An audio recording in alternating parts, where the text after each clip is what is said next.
Bonjour à tous et bienvenue dans cette nouvelle revue d'actualité. Au programme aujourd'hui, les incohérences de la dissolution de Génération Identitaire, les premières mesures de Joe Biden ou encore la prison ferme pour Nicolas Sarkozy. Mais avant tout, je vous invite à liker, à commenter et à partager cette vidéo, c'est super important pour le référencement.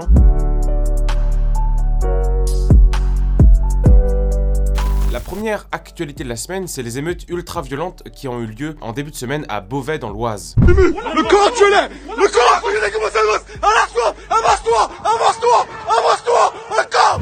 Les émeutes ont commencé lundi 1er mars dans le quartier Argentine, alors que des pompiers sont visés par des tirs de mortier. La veille, des affrontements avaient eu lieu dans le quartier de Saint-Jean. Une trentaine de jeunes avaient agressé les forces de l'ordre à coups de mortier, de pavés et de boules de pétanque. 3 policiers ont été blessés sur le moment. La maire de la ville a prononcé un discours fort et déterminé qui devrait sûrement apaiser la situation. Je cite, il faut stopper tout de suite cette escalade. Elle a ajouté, la jeunesse beauvaisienne, ce n'est pas celle qui mène ce genre d'action. Ces affrontements font suite à une opération d'envergure contre le trafic de stupéfiants. Comme si ça ne suffisait pas, un individu a été interpellé mais a été relâché faute de preuves. Dites-nous ce que vous pensez de cette situation dans les commentaires. La deuxième actualité de la semaine, c'est bien sûr la condamnation pour corruption et trafic d'influence de l'ancien président de la République, Nicolas Sarkozy. Le tribunal correctionnel de Paris a déclaré qu'il écopait de 3 ans de prison, dont 2 avec sursis. Bon, l'affaire est assez copieuse juridiquement, mais je vais essayer de vous montrer en quoi cette condamnation est problématique. En premier lieu,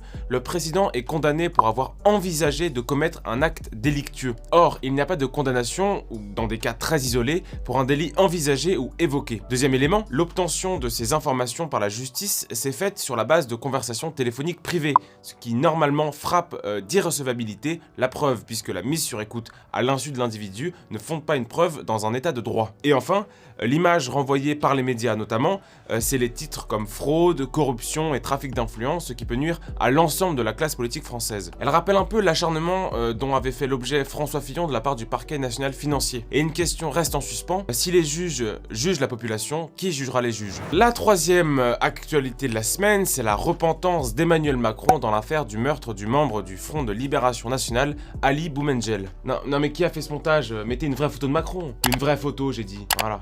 Quelques semaines après avoir reçu le rapport de Benjamin Stora sur la colonisation et la guerre d'Algérie, l'équivalent d'une note de frais, le président a entamé une session de repentance. L'Élysée a salué, je cite, l'héritage politique important qui a marqué à jamais les esprits algériens et français du militant indépendantiste. Mais attends, mais on est la France, nous, ou on est l'Algérie? Pour couronner le tout, il a reçu les 4 petits-enfants d'Ali Boumendjel à l'Élysée.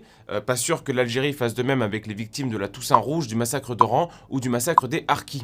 La présidente du Rassemblement National estime que c'est le pire moment pour faire de la repentance mémorielle, tandis que le communautarisme et l'islamisme progressent et se nourrissent de nos faiblesses. Et vous, que pensez-vous de l'attitude de l'État français face à la guerre d'Algérie et de l'Algérie en général?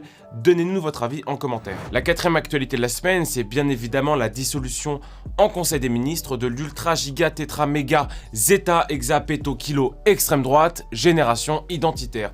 On vous en parlait il y a 2 semaines, le groupe Génération Identitaire était sous le coup d'une dissolution. C'est chose faite depuis hier, mercredi 3 mars. Le décret qui statue leur dissolution tient plus d'une enquête de 15 minutes sur un compte Twitter que d'une décision de justice. Il y a, véridique, des fautes d'orthographe dans le décret. Les militants de GI appelleraient à la haine en invoquant la figure de Charles Martel ou de Jeanne d'Arc, l'histoire de France quoi, et bien sûr en organisant des cours de boxe parce que la boxe c'est martial et se défendre contre les racailles c'est fasciste. Dans le décret, on peut lire que GI adopte les codes vestimentaires d'une organisation violente. Petit test, laquelle de ces 2 organisations va être dissous pour adopter des codes violents? Celle-ci ou celle-ci?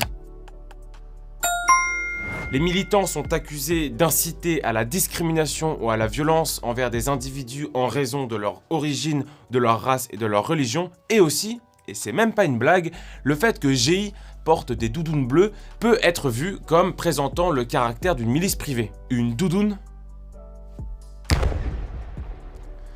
Ce qui est très important à retenir dans cette affaire, c'est qu'il n'y a rien de judiciaire contre Génération Identitaire, aucun élément.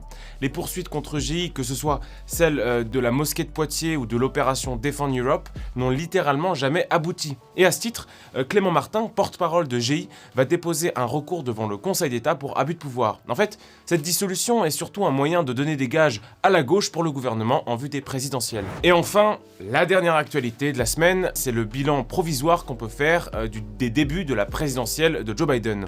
En termes de politique intérieure, le moins qu'on puisse dire, c'est qu'il est plutôt conciliant avec les minorités.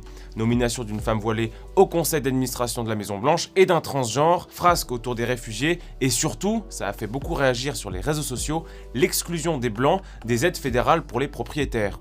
Cette aide est prévue pour aider les exploitations agricoles et leurs fermiers, sauf que ces derniers doivent être socialement désavantagés et victimes de discrimination historique. Pareil, pour le secteur de la restauration, les aides iront en priorité aux personnes victimes de discrimination. Le président avait déjà annoncé qu'il accorderait une priorité aux entreprises appartenant à des Noirs, à des Latinos, à des Asiatiques, à des Amérindiens et à des femmes, mais pas des Blancs. En politique extérieure, le président a entamé une première intervention militaire près de la frontière irakienne. Tu sens pas, mec ? Non, ça sent quoi? Ça sent l'intervention pour établir la démocratie, ça. Joe Biden marche dans les pas de son ancien président, Barack Obama, qui s'était distingué pour faire du basket, mais aussi pour le nombre de conflits auxquels il avait participé. On pense notamment à l'Afghanistan, à l'Irak ou à la Syrie pendant 8 ans d'affilée. Le phénomène web de la semaine, c'est le court-métrage de John Rashid qui détruit un peu les bobos gauchistes. Je vous mets le lien en description. On peut ne pas être d'accord avec John Rashid sur bon nombre de sujets, mais là, il a clairement assuré. Extrait. Dans le film La haine, par exemple, c'est un film vachement excluant. Il n'y a pas une personnalité LGBT, pas un asiate, pas un rom. Je vous permets pas de m'appeler monsieur, ok? Je permets encore moins de me genrer. Ça pourrait être madame ou gare mademoiselle. Merci à tous d'avoir suivi cette revue d'actualité. N'hésitez pas à liker, à commenter et à partager. Et moi, je vous dis à la semaine prochaine.